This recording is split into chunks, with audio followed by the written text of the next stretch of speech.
Muito prazer. Meu nome é Paulo. Pode me chamar de Saulo também, se você quiser. Tenho dupla cidadania. Sou judeu e também romano. Tive que cair no pó da terra para que Deus me erguesse a vida. Precisei ficar cego para poder, enfim, enxergar. Sou o príncipe dos sofredores, o maior dos pecadores. Descobri que o viver é Cristo e o morrer é lucro.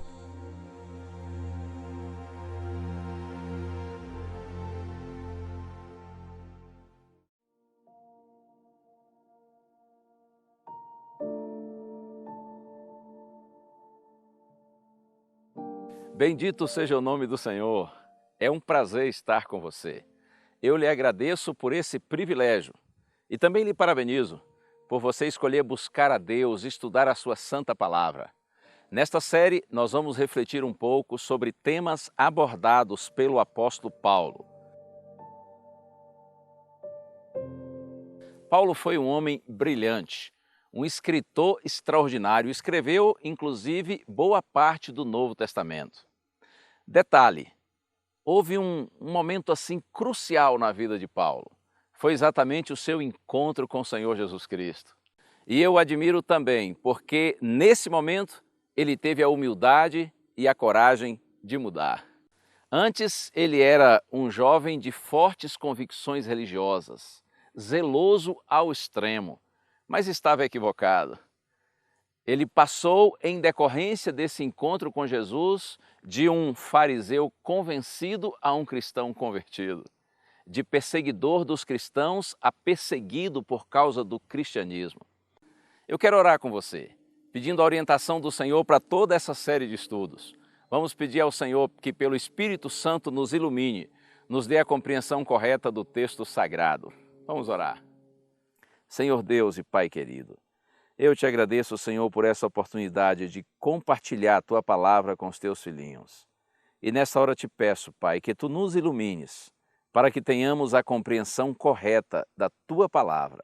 Nós oramos com gratidão e louvor, no nome santo de Jesus. Amém.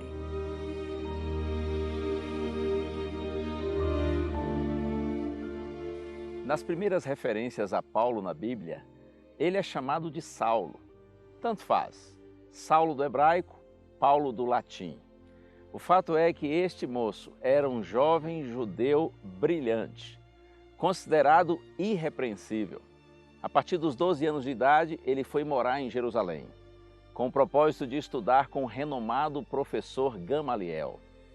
Saulo era membro do partido dos fariseus, os separados. Os fariseus se consideravam a elite moral e espiritual de Israel. Ele também foi membro do Sinédrio, o principal tribunal dos judeus.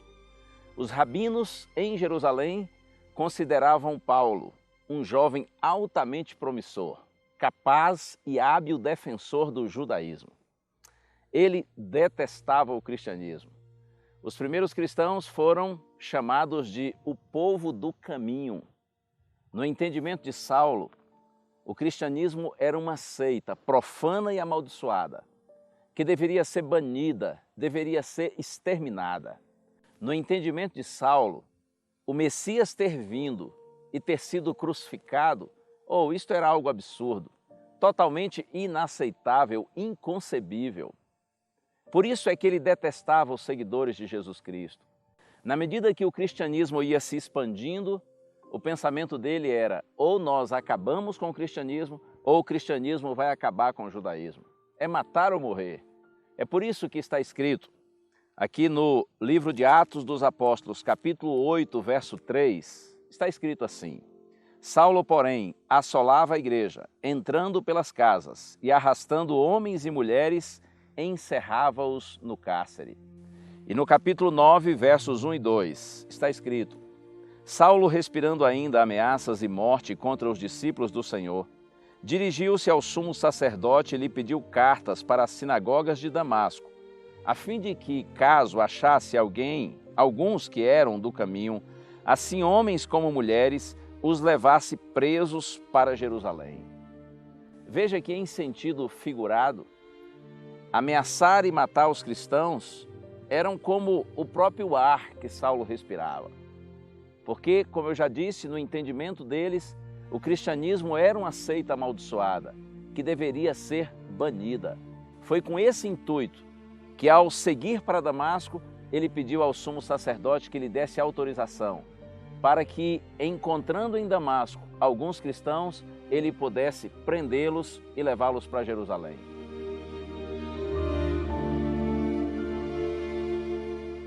Quando se aproximava da cidade de Damasco, inesperadamente, a luz de Deus brilhou no caminho de Saulo. Essa luz foi tão intensa que ele caiu por terra. E está escrito que ouviu a voz do Senhor, a voz de Cristo, dizendo assim: Saulo, Saulo, por que me persegues? E ele disse: quem és tu, Senhor? E a resposta foi: eu sou Jesus, a quem tu persegues. Todos os que estavam com Saulo viram a luz, também caíram por terra, mas somente Saulo compreendeu a voz do Senhor. E o Senhor lhe disse assim: levante-se agora e entre na cidade de Damasco, onde você será orientado quanto ao que fazer. Quando ele se levantou, notou que estava cego, e alguém então o conduziu até a cidade.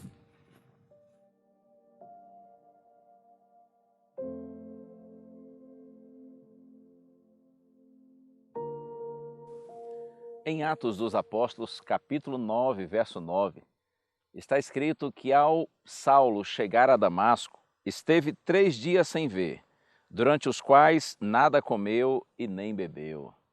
Imagine essa situação, 3 dias completamente cego. E durante esse período ele esteve em jejum, nada comeu, nada bebeu. Eu não tenho dúvida de que foram dias de profunda reflexão. Certamente Saulo se lembrou dos textos do Antigo Testamento que faziam referência ao Messias, ao nascimento, à vida, ao sofrimento, à morte do Messias.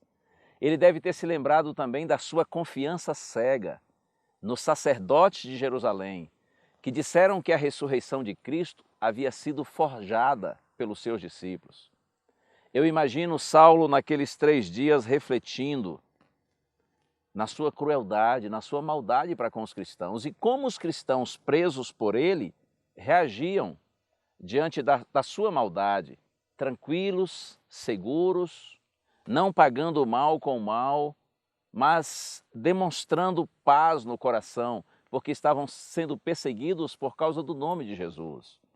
E certamente, é claro, ele se lembrou de Estevão, o primeiro mártir cristão, que foi apedrejado na sua presença e com seu consentimento. Mas antes de morrer, Estevão fez um veemente discurso, um sermão apelativo, onde ele mostrou para os judeus de que de fato Jesus Cristo era o Messias prometido.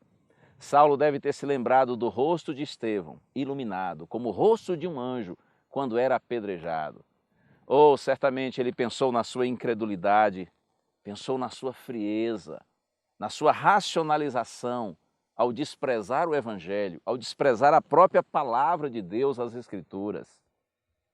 Aquele homem, cheio de si, convencido, convicto em seu pensamento religioso, nesses 3 dias de reflexão, de oração, ele cai em si e ele reconhece que de fato Jesus Cristo é o Messias.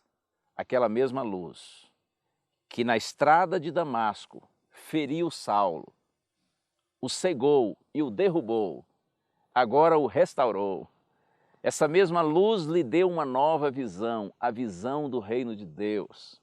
E essa mesma luz que também o derrubou, o levantou para uma missão, a maior missão de sua vida, a missão de anunciar o Evangelho do Senhor Jesus Cristo a todo mundo. Eu me encanto quando leio Atos dos Apóstolos, capítulo 9, agora no verso 20 está escrito assim: e logo pregava nas sinagogas a Jesus, afirmando que este é o Filho de Deus. Veja, quando ele chegou a Damasco e passou aqueles 3 dias em escuridão, o Senhor enviou um discípulo que vivia em Damasco, chamado Ananias, provavelmente um homem simples, mas Ananias foi enviado por Cristo para encontrar-se com Saulo. E chegando e vendo Saulo ali cego em Damasco, Ananias disse assim: irmão Saulo, o Senhor me mandou aqui. O mesmo Senhor que lhe apareceu lá na estrada, para que você recupere a sua vista e fique cheio do Espírito Santo. Imediatamente ele recuperou a visão e logo em seguida foi batizado. Por isso que o texto diz que ele agora nas sinagogas de Damasco estava pregando. Veja, foi para aprender, mas estava pregando e anunciando nas sinagogas que Jesus é de fato o Filho de Deus. Oh, eu me encanto com essa mudança. Saulo era muito zeloso, muito sincero, mas quando a luz de Deus brilhou em seu caminho, quando a palavra de Deus iluminou o seu coração, ele teve a humildade e a coragem de mudar. Mudar seu entendimento, mudar suas atitudes, mudar sua direção. Eu tenho um anseio muito sincero de que esses nossos estudos sejam verdadeiramente uma luz de Deus no seu caminho. E olha, se em algum momento essa luz lhe apresentar algo novo, algo diferente, eu imploro a você, em nome do Senhor Jesus Cristo, não resista ao chamado de Deus. Não resista a essa nova luz e essa nova direção do Senhor, porque tudo que vem de Deus objetiva a nossa felicidade. Tudo que vem do Senhor é para que nós sigamos por um caminho seguro.